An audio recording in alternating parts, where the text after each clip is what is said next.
Alright, good morning po sa lahat. Good evening, good afternoon, no? So, nandito naman po tayo, another learning on how to invest in mutual fund. Alright? So, mag-share screen lang po ako.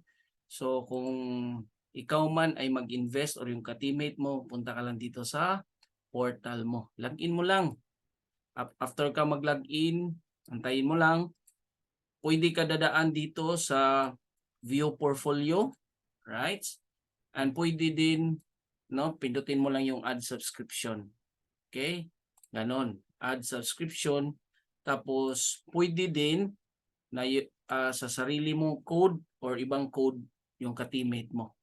Okay? So, let's say, ka-teammate ko. So, i-input ko lang yung sa kanya.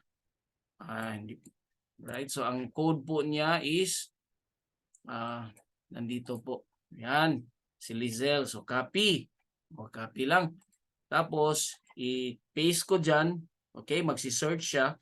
Tapos, pindutin mo lang yung pangalan. Lalabas yung pangalan, nakakahon. Para pa mawala yung pangalan niya, mawala yung kahon pala. Pindutin mo lang ulit. Alright, so nandun na. So, dito ka lang. IMG Soldivo. Yan po ang dalawang options. For me, ito po yung pipiliin natin. Tapos, yung amount po niya, nandito na.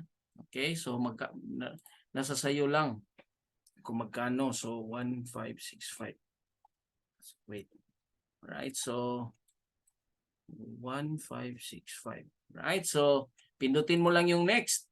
Tapos, nandyan na yung details na first name at last name niya. Wala palang email. So, paano mo makita yung email niya para hindi ka palaging nagtatanong sa magpapatulong sa iyo? Puntahan mo lang yung email mo kasi matatanggap mo yung Kaiser niya. Nandoon na yung email. Nandyan. So, kopyahin ko na lang.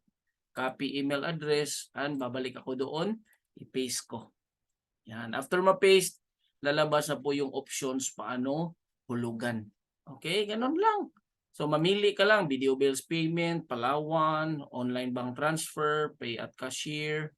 Okay? So, cashier, kiosk 1 kadadaan. Pero dito naman sa mga options na to, Palawan, video bills payment, Nuracash, kung may laman yung Nuracash mo, pwede din. Diba? So, in this case, no, babayaran ko via Nuracash. Alright? So, okay, fill upan nyo lang yung mga details na nandito para hindi ka na mahirapan kung saan ka na lugar, tapos familiar ka sa zip code, yun na lang ang ilagay mo. In this case, nasa Cebu po ako, Cebu na lang lahat ang isulat ko para hindi na masakit sa banks. So, yung zip code, ganun. Tapos yung number ko din, 09. Oops. Okay, ganun lang. Tapos, after that, no, since Yuracash yung napili ko, or kahit Palawan, same lang na procedure. Pag Palawan, bibigyan ka ng details for Palawan. No? Kung bank, mayroon din. Sa susunod, kung mayroon tayong gagawin na i-process na via bank, i-record ko din. In this case, Nuracash, so pindutin ko lang yung next step. Right? So, okay. So, yan na po yung instruction paano hulugan. Submit. Tapos, kopyahin mo lang ito. No? Control C. I-input mo na lang yun, ayan doon sa iyong Nuracash. No, dito, you can pass, pwede ka dadaan dito. So, para marami kang pambayad galing sa Nuracash, hatawin mo si IMG, mission ka ng mission, tutulong tayo sa maraming mga tao para hindi mo na kailangan mag-load pa. Alright? So, para si IMG na yung maghuhulog dyan. Okay, so ganun lang, no? Isulat mo lang yung pangalan, input, then tapos na. Alright, so hope may natutunan po tayo. Maraming salamat po sa atin lahat.